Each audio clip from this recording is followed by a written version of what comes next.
Super Saravana stores அத்தனை பேரும் அள்ளும் ஆடி தள்ளுபடி.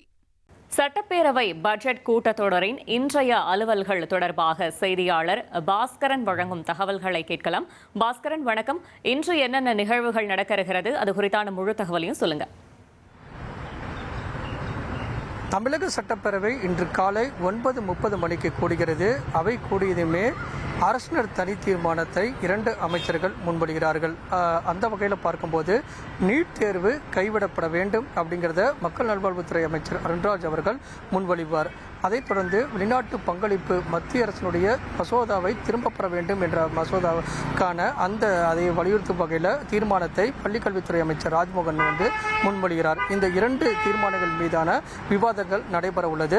நீட் தேர்வால் கிராமப்புற மாணவர்கள் பாதிக்கப்படுகிறார்கள். நீட் தேர்வு நடைபெறக்கூடிய அந்த முறைகேடுகளை கண்டிக்கும் வகையிலும், அதே நேரத்தில் 12ஆம் வகுப்பு மதிப்பெண் அடிப்படையில் மாணவர் சேர்க்கை, மருத்துவ மாணவர் சேர்க்கை நடைபெற வேண்டும். கிராமப்புற மாணவர்கள் நீட் தேர்வினால் பாதிக்கப்படுகிறார்கள். நீட் தேர்வுகளில் முறைகேடுகள் நடைபெறுகிறது. இதையெல்லாம் சுட்டிக்காட்டி 12ஆம் வகுப்பு மதிப்பெண் அடிப்படையிலேயே மருத்துவ மாணவர் சேர்க்கை நடைபெற வேண்டும். நீட் தேர்வால் பயிற்சி மையங்கள் மட்டுமே பயனடைகிறார்கள். நீட் தேர்வு என்ற அடிப்படையில் நடைபெறக்கூடிய முறைகேடுகளை கண்டிக்கும் வகையிலும் நீட் தேர்வு அகற்றப்பட வேண்டும் என்பதை வலியுறுத்தி தான் பேரவையில் இன்று தீர்மானம் கொண்டு வரப்படுகிறது. அந்த தீர்மானத்தின் மீது அரசியல் கட்சியினுடைய சட்டமன்ற உறுப்பினர்கள் கருத்துக்களை முன்வைப்பார்கள். அதற்கு பிறகுதான் அந்த தீர்மானம் நிறைவேற்றப்படும். அதைத் தொடர்ந்து வெளிநாட்டு பங்களிப்பு மசோதா காரணமாக மத்திய அரசு திருத்த மசோதாவை முன்னெடுத்திருக்கிறது. அந்த மசோதாவை கைவிட வேண்டும் என்ற தீர்மானமும் இன்று பேரவையில் முன்மொழியப்பட்டு அதன் மீதான விவாதம் நடைபெறுகிறது.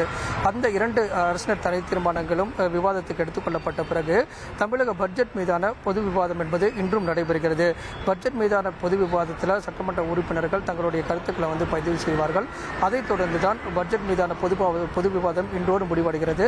நாளை பட்ஜெட் மீதான பொது விவாதத்துக்கு நிதியமைச்சர் மரிய வில்சன் அவர்கள் பதிலுரை வழங்குகிறார். வேளாண் பட்ஜெட்டுக்கு அமைச்சரும் பதிலளிக்கிறார். அந்த வகையில் பட்ஜெட் மீதான பொது விவாதம் இன்றோடு முடிவடைகிறது. அதன் வகையில் பார்க்கும்போது அரசினர் தனி தீர்மானங்கள் 2 முன்மொழியப்பட்டு அதன் மீதான விவாதங்கள் நடைபெற உள்ளது. நேற்று தமிழக முதலமைச்சர் தமிழ்தாய் வாழ்த்து முதலில் பாடப்பட வேண்டும் என்ற அரசினர் தனி தீர்மானத்தை முன்வைத்து அதன் மீது விவாதங்கள் நடைபெற்று அந்த தீர்மானம் என்பது ஒருமனதாக நிறைவேற்றப்பட்டது. இன்று தமிழக சட்டப்பேரவை 9:30 மணிக்கு கூடியதும் அரசினர் தனி தீர்மானம், பட்ஜெட் மீதான விவாதம், சட்டமன்ற உறுப்பினர்களுடைய கருத்துக்கள், அதைத் தொடர்ந்து இந்த இன்றைய அலுவல்கள் எல்லாம் நடைபெறும். அந்த வகையில் தான் தமிழக சட்டப்பேரவை இன்று காலை 9:30 மணிக்கு கூட உள்ளது. உங்களுடைய தகவல்களுக்கு நன்றி பாஸ்கர். சூப்பர் சரவணா ஸ்டோர்ஸ் அத்தனை பேரும் அள்ளும் ஆடி தள்ளுபடி.